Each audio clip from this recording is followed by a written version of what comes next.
I'm Eric Novak, and today we've been transported back to medieval times. Medieval times, that is, in Toronto, Ontario.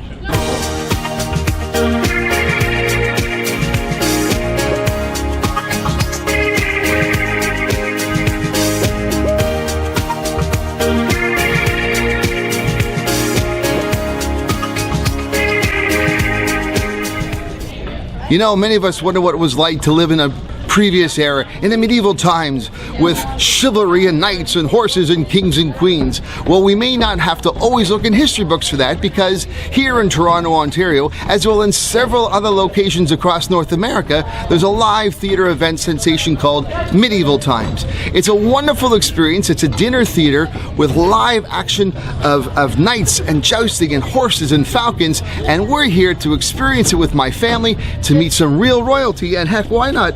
I might as well become a little bit of royalty myself.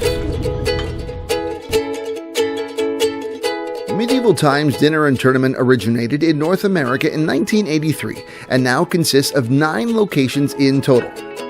The Toronto venue is the only Canadian location and was opened in 1993.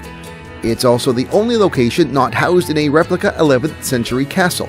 Instead, the venue is located on the grounds of the Canadian National Exhibition and is situated in the former Arts and Crafts Building, which is a beautiful Beaux Arts design structure built in 1912.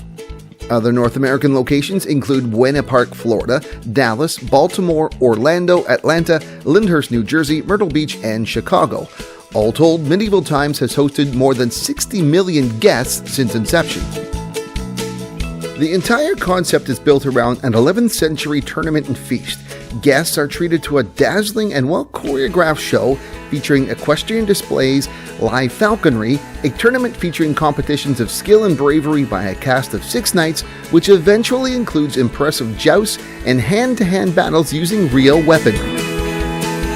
All attendees are considered guests of King Don Carlos, and the evening procession is guided along by the Lord Chancellor, who in addition to being the King's advisor, is also the MC for the show. Overseeing the tournament is the King himself, as well as his lovely Princess Catalina. To keep with the 11th century theme, the dinner portion of the event is a predetermined 4-course meal consisting of garlic bread, a tomato bisque soup, half chicken or baby dragon, sweet buttered corn, herb-basted potatoes, and the pastry of the castle. A vegetarian meal is also available upon request. Most noteworthy about the meal is that there is no cutlery provided, since it didn't exist during the period represented, and all guests eat with their hands. The entire theatrical element of the show, along with its interactive components with the audience, is highly entertaining and is suitable for adults and families.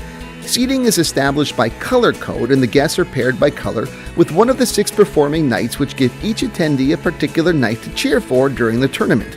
As this is theater, the outcome of the show is predetermined without the audience's knowledge, but the results change with each performance.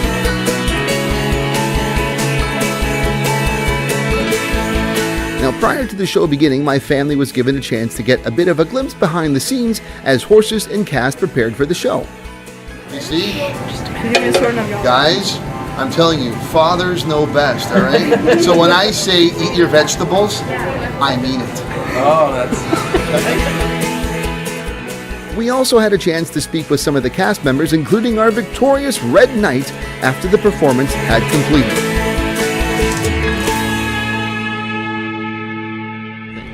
It's a magical time at Medieval Times, and after a wonderful show, I have the honor of not only being with the champion of the tournament, the noble Red Knight, but also the prize. I'm actually in between here, the prize, Princess Catalina. Thank you so much for allowing us to be part of this tournament. First of all, Red Knight, what an amazing show of bravery. Tell me how you prepare for such a battle. There's just countless hours practicing over and over again, different roles and falls, and training with our sparring partners, are the other knights, the squires, and training different pages as we go. And countless hours in the saddle, practicing how to ride, learning how to ride as we go. You've got arms of steel, it almost seems like there. Yeah, my pauldrons, yes. Yeah, very good. and Princess Catalina, I can't imagine what it's like every show to have these brave knights fighting to such extents for your honor. Yes, it's pretty flattering, of course. How do you manage? How do you deal with such bravery and chivalry day after day? Well, that is the life of the princess, right? It's my responsibility, and I was born into it, so I grew up learning the lessons of how to be a princess and how to be humble and gracious and kind. Now, to put this in 21st century context, as an entertainment venue, this is fantastic. How do you see this as a family? This is pure family. I almost could not hear the narration, the story being told because of how loud my children were screaming beside me for the entertainment factor. This has to be, as performers, this has to be a fun experience. Yes, definitely. It sure is. And it's an exercise, too. There's a lot of work that goes into this. With Lord Falconer. And who do we have? Well, this here is my little friend. His name's Sir Lancelot, the Lanner Falcon. All right, he may not seem like much, but this is actually what we dub as the second fastest animal on the planet. On a good day, about 290 kilometers an hour worth on a good flight speed on a good day. Yes. All right, but these guys here are our primary hunters. Back in the ancient times, where these guys were either used as a form of scouting or as a form of hunting.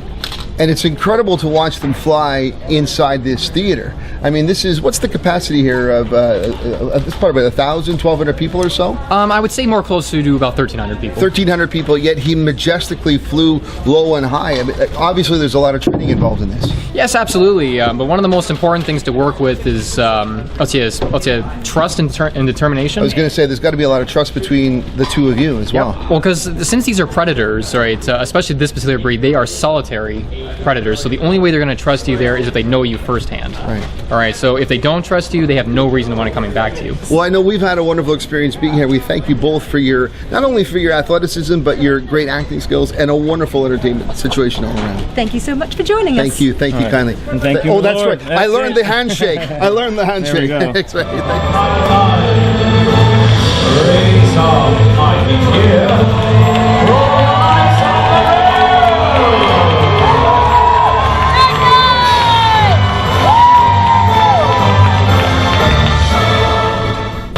So it's not often you get to bring yourself back to a different time. It's not always you get a chance to eat with your hands again like you do in the way it used to be. It's not often you get a chance to enjoy a theatrical experience with horses and knights and royalty. But this is what you get here at Medieval Times. It's a wonderful experience for families young and old here in Toronto or across North America. You get to enjoy so many things, and in my case, I had a wonderful experience bringing my children here to this wonderful venue and my family, and and not only that, but I also got to become, well, part of royalty, and I got to spend some time with the lovely princess. Princess, thank you, and thank your father for hosting us. Thank all the Knights and Braves. This was a wonderful experience, and we really enjoyed ourselves immensely. From Medieval Times Dinner Theatre in Toronto, Ontario, I'm Eric Novak. Thanks for watching. We'll see you again soon. If you like this review, we've got more of them, both written and video, at www.EnviroDad.com. There's also a Facebook page for you to like, and you know what? We're even doing Twitter as well.